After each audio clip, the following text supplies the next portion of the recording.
guys, T-Bo2 here. Today's video is going to be a little bit different because I've actually already built this addition to the TARDIS tutorial.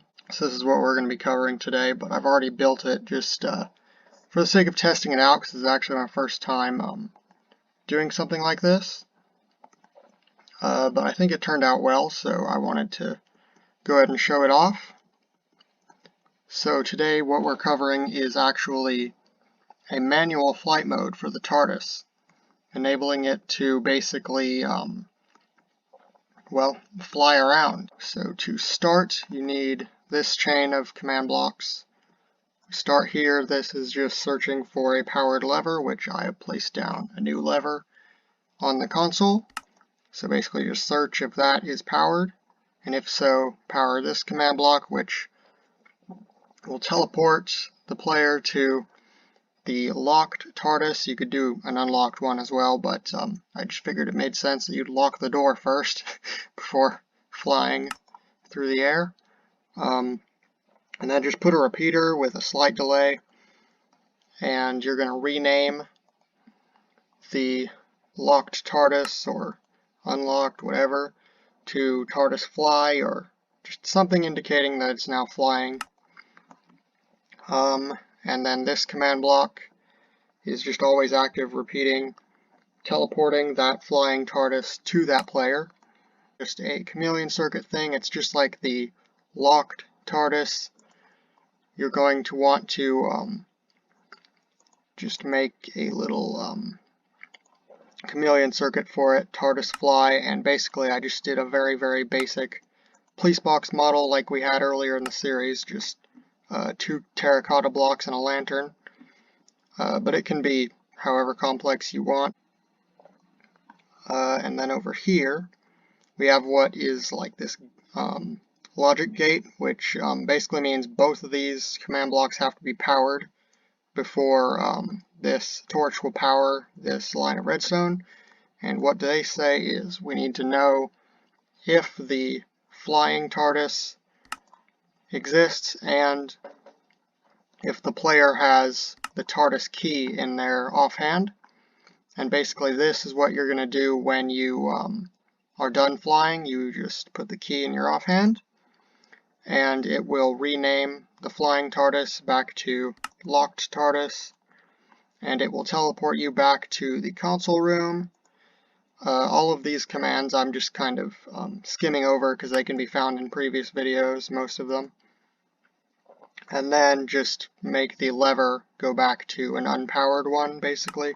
So I'm going to show off this feature because it's a very cool one. So we don't need to dematerialize, we do need to lock our doors though. And now if we pull this lever, here we are. And one thing I forgot to mention is I also made it when it changes the name of the TARDIS, it also frees up the sound thing. So the sounds obviously to keep them off normally had like a piston pushing a block in the way, and I basically just made it remove that block temporarily so that it'll make the sounds when we fly. And you'll notice that my player model is still visible.